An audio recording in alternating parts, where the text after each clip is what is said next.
Cette notification que vous avez supprimée sur votre iPhone, en réalité, elle n'était pas effacée. Elle restait enregistrée dans un registre caché du système. Et vous savez qui était au courant de ça? Des hackers et le FBI des États-Unis. La mise à jour qu'Apple vient tout juste de lancer, l'iOS 26.4.2, ferme précisément cette faille. Et c'est pour ça que celle-ci n'est pas juste une mise à jour de sécurité de plus. Celui-ci, vous devez l'installer aujourd'hui. La mise à jour a été déployée simultanément dans le monde entier pour tous les iPhones à partir de l'iPhone 11, y compris l'iPhone 17 Pro, et elle pesait 771 mégaoctets. Apple a également lancé aujourd'hui l'iPad de 26 pouces 4, 2. Et qu'en est-il de ceux qui utilisent encore des iPhones? iOS 18 a été lancé, 7 également avec la même correction.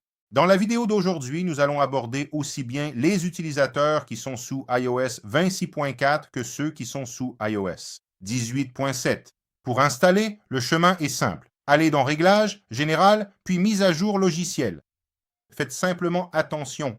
Si vous utilisez la version bêta, il faut désactiver cette option. Et l'installation ne devrait pas avoir lieu car vous possédez théoriquement une version plus récente. Vous utilisez iOS 20 6.5 si vous êtes encore en version bêta. Je vais vous expliquer pourquoi cette mise à jour est vraiment importante pour vous. Si vous lisez les notes officielles d'Apple, vous vous direz « ce n'est qu'une simple mise à jour de maintenance ». La description se résume littéralement à des corrections de bugs et des mises à jour de sécurité. Indiqué, rien de plus. Mais ce qui se cache derrière tout cela est bien plus important. La vulnérabilité qui a été corrigée porte un nom technique. CVE 28950. Pour être clair, voici ce qu'elle faisait. Lorsque vous supprimiez une notification de votre iPhone, elle disparaissait de votre écran, mais le système continuait à la conserver dans un journal interne de l'appareil. Autrement dit, la notification que vous pensiez avoir supprimée restait en réalité présente. Et c'est là que ça devient inquiétant. L'Electronic Frontier Foundation, qui est l'une des plus grandes organisations de défense de la vie privée au monde, avait dénoncé que des agences comme le FBI ainsi que des hackers exploitaient précisément cette faille pour pouvoir accéder aux notifications que les utilisateurs avaient supprimées.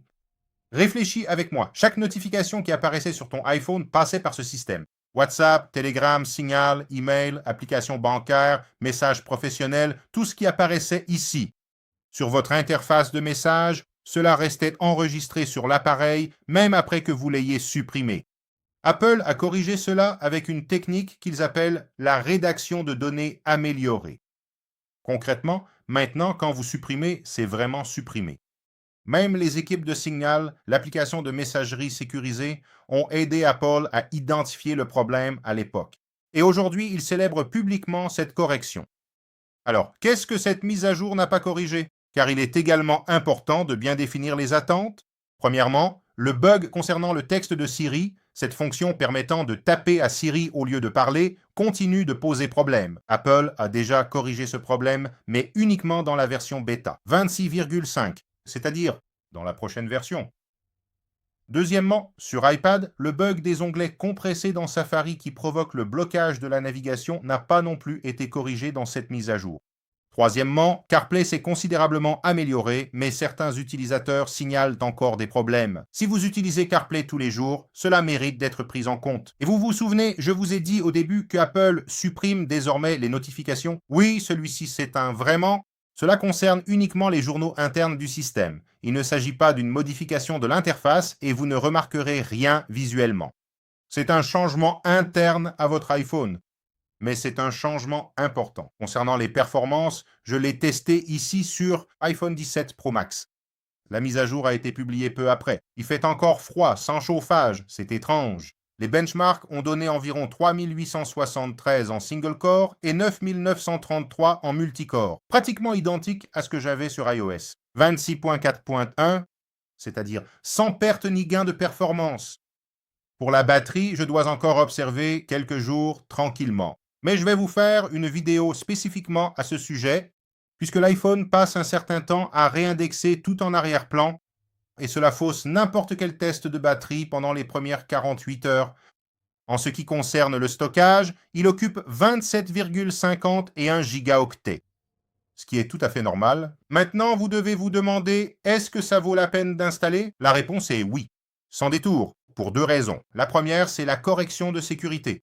Même si vous n'avez rien à cacher, et que vous n'ayez pas la police frappant à votre porte, ce genre de faille est exactement ce que recherche un pirate sérieusement. La vraie vie privée compte.